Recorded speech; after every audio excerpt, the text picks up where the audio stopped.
Так. Вроде все должно быть видно.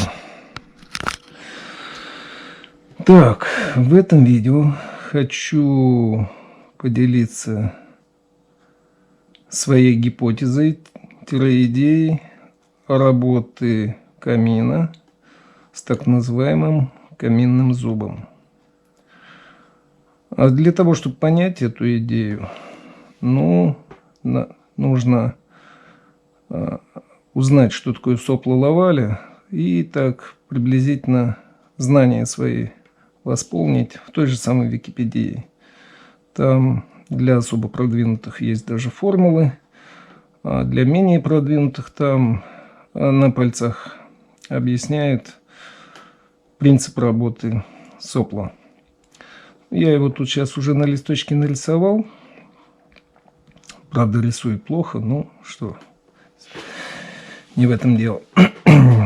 Это сопла в разрезе.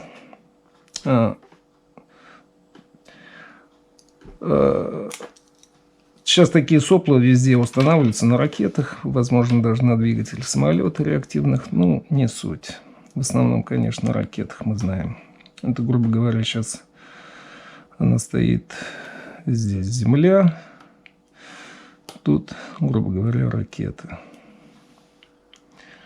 Вот. Ну и отдельно просто берем сопла. Переворачиваем вот так вот. То есть здесь у нас сейчас на данный момент получается Земля уже. Вот она сопла. Так вот окружности нарисуем, чтобы было немножко понятнее. Вот. Теперь попытаемся его мысленно, я сейчас здесь его начерчу, нарисую, точнее, вот. Режем вдоль его, разрезаем и ставим своего рода, это глухая стенка, вот так вот. Здесь вырезаем портал,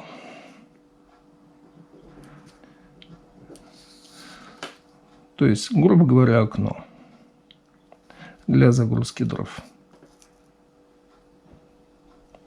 Эту часть мы теперь уже не рассматриваем. То есть, грубо говоря, у нас получается своего рода камин. Вот так вот возьмем.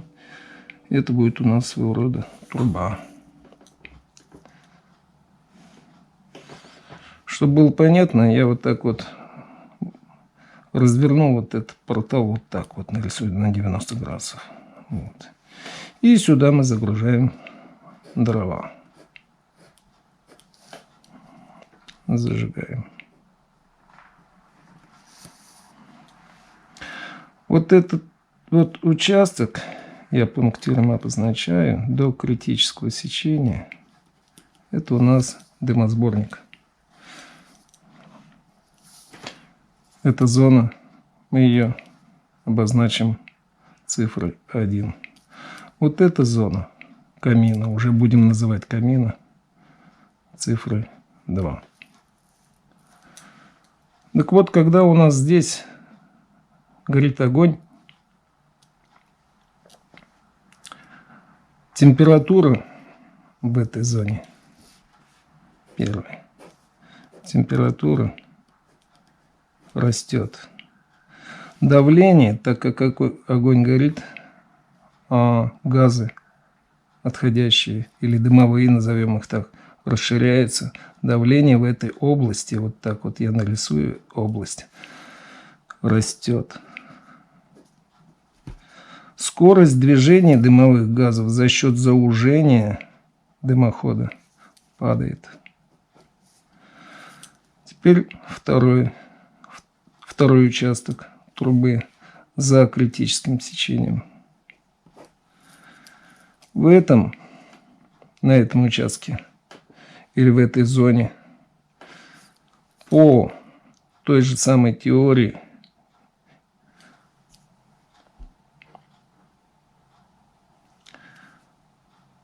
температура падает, давление падает, но скорость у нас увеличивается.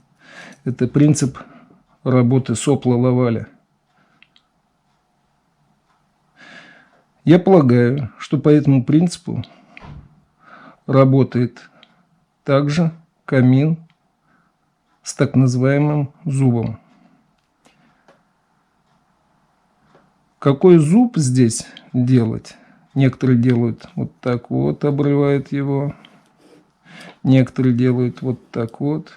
Мне кажется, это уже не принципиально важно.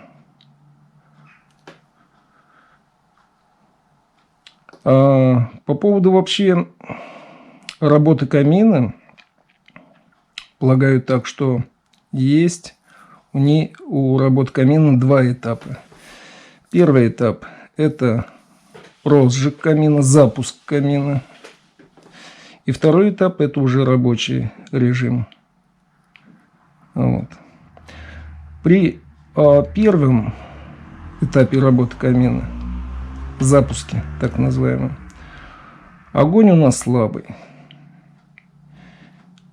Он поднимается и примагничивается, прилипает, или хотите, как хотите это называйте, к этому изгибу и уходит вверх.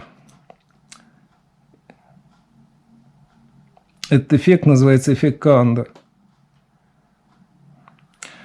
Я полагаю, здесь при запуске камина эффект Канды играет ключевую роль. Дальше с увеличением огня начинает расти здесь давление отработанных газов за счет сужения дымохода. Скорость передвижения падает, давление растет и температура растет до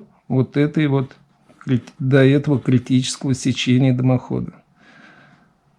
Дальше происходит эффект, который описан в принципе работы сопла Лаваля. Температура падает, давление падает, но скорость возрастает, за счет чего происходит тяга камина.